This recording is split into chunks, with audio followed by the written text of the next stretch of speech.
जय श्री राम, जय माता की। जिसके घर में माँ दुर्गा की शक्ति होती है या माँ कालका की शक्ति होती है, कुल श्रेष्ठ देवी की शक्ति होती है, उसके घर में इस प्रकार के कार्य जरूर होंगे।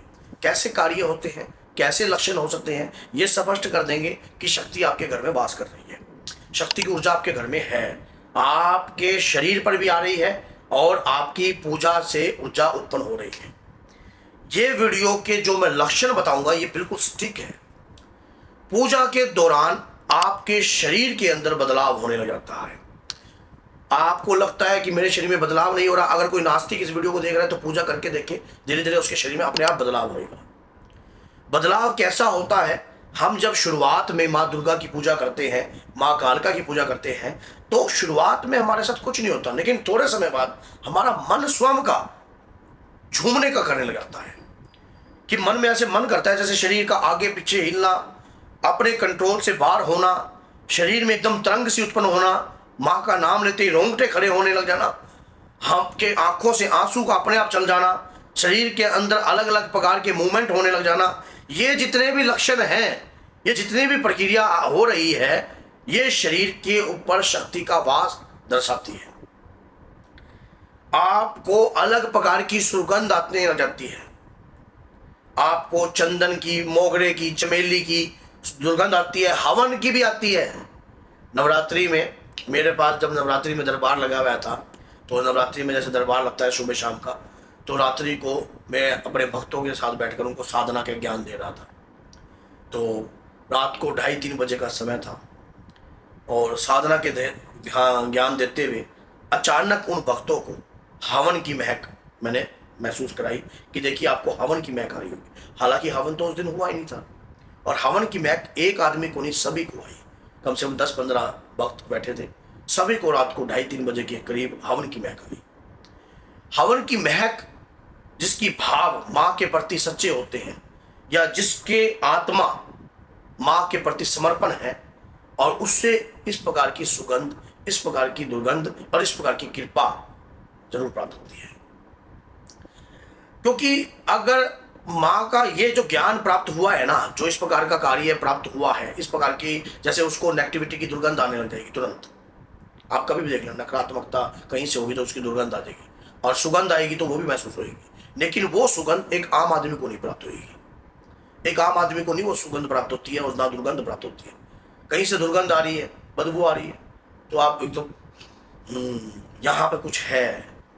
जैसे किसी के घर जाती हैं तो लगता है कि हाँ, कहीं ना कहीं जो है यहाँ पर जैसे शमशान से क्रिया करके भेजा गया है। और इस प्रकार से, क्योंकि उसकी पूजा से उसकी ज्ञान इंद्रियां प्रभावित करने लग गई हैं।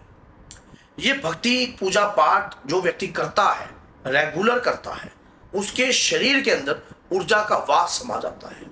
जब उन भक्तों को हवन की सुगंध महसूस हुई, तब उनके रोंगटे भी खड़े हुए साथ के साथ। एक एक्शन जब आया, दूसरा रिएक्शन उत्पन्न हो गया। क्यों रोंगटे क्यों खड़े हुए? क्योंकि वहां उस तरीके का, जैसे हम कहीं पे पूजा करते हैं अपने घर में ही, हम लगातार माँ की पूजा करते हैं, तो उस एरिया का एक ओरा क्रिएट हो जाता है। जब हम लगातार, हमें करते करते 5 साल 10 साल बीत जाते हैं, और रेगुलर प्रतिदिन, कोई दिन ऐसा नहीं है जिस दिन आपने पूजा छोड़ दी हो, तो आपके घर का जो पूजा ग्रह है, जो पूजा घर है, वो जागृत हो गया, और उसके कारण पूरे मकान पर ऊर्जा का वास हो रहा है। लेकिन ये ऊर्जा दिखाई नहीं देती, दिखेगी उसी को, महसूस उसी को होगी जिसके शरीर में माँ के प्रति समर्पण होगा, माँ को पाने की इच्छा होगी। भक्त को जरूर दिखाई देती है, माँ की शक्ति का वास जरूर आपके घर में होता है। और ये कार्यों के बाद आपके कार्य मिनट में होते हैं। जैसे जिस दिन भी आपके घर में मान लीजिए हवन की खुशबू आपको आती है, या मोगरे की, चमेली की फूल की खुशबू आपको आती है, तो आपके घर के कार्य जो हैं, जो रुके हुए हैं, अचानक से कहीं से गुड न्यूज आपके घर में आ जाती है। कुल श्रेष्ठ देवी का प्रसन्न होने के भी संकेत हैं ये। जब कुल श्रेष्ठ देवी प्रसन्न होती है, तब भी अक्सर इस प्रकार के कार्य होते हैं भक्त के साथ। उसके घर में अजीब गरीब हरकतें होती हैं, उसे महसूस होता है, लेकिन अब वो भक्तनी किसी को बताने की कोशिश करती है, तब उसको, उस व्यक्ति को कुछ भी नहीं होता। क्योंकि इसके लिए तो समर्पण चाहिए ना, आत्मसमर्पण चाहिए। जब आत्म समर्पण नहीं है तो ये कैसे महसूस हो जाएगा? ये तो महसूस होएगा ही नहीं बिल्कुल भी। अब कई भक्तों के साथ तो ये देखा गया है कि घर में स्वप्न में छोटी कन्या उन्हें बहुत दिखाई देती है। छोटी कन्या का अगर आपको आगमन है बड़ा मोगरे का फूल देते हुए या गेंदे का फूल देते हुए बड़ा पीले रंग का, और गुलाब के फूल देते हुए आपको दे रही हैं, आशीर्वाद दे रही हैं, या आपको ऐसे पकड़ा रही हैं, या अपने हाथों से छोटी कन्या खिला रही है, शक्ति के संकेत होते हैं। ये किस परिवार के ऊपर शक्ति का हाथ है, इस परिवार के ऊपर जो है शक्ति का हाथ है, और तभी जाकर कृपा मिल रही है। देखो, भक्तों को कृपा प्राप्त होती है। हाँ, ये जरूर है कि माँ के भक्त कई बार निराशावर्धक इस प्रकार से हो जाते हैं, अचानक घर का व्यक्ति ही कोई इस प्रकार की बातें कर देता है कि तुझे जो ये महसूस होता है, मान लीजिए बाहर कोई व्यक्ति की लड़ाई हो गई या कुछ भी हुआ या कोई दिक्कत या कोई नुकसान हो गया छोटा सा भी, हालांकि तो प्रभु भक्त का कभी नुकसान होता नहीं है, लेकिन कुछ कार्यों में कहते हैं कि भगवान कोई कार्य करते तो उसमें अच्छाई छुपी होती है। लेकिन क्या होता है कि घर का कोई व्यक्ति कहता है कि आपकी माता रानी ने क्या किया, आप सारा दिन माँ की पूजा करते हो, ये करती हो, कुछ भी नहीं हुआ, मेरा ये नुकसान हो गया। बल्कि और ये नहीं पता उसके होने के बाद कहीं से अच्छी खबर भी आ सकती है, अच्छी खबर भी आ सकती है। ये माँ अपने भक्तों की परीक्षा भी लेती है। कई बार कई भक्तों की परीक्षा ली हुई है, और भक्त जब उन परीक्षाओं में सफल हो जाते हैं तब उन्हें वो पूर्ण ज्ञान प्राप्त होता है कि हाँ, माँ मुझसे ये चाह रही थी और मैं सोच रहा था ये, तो इसका मतलब माँ की शक्ति मुझसे ये चाहती है, मैं कुछ और सोचने पर बैठा हूं।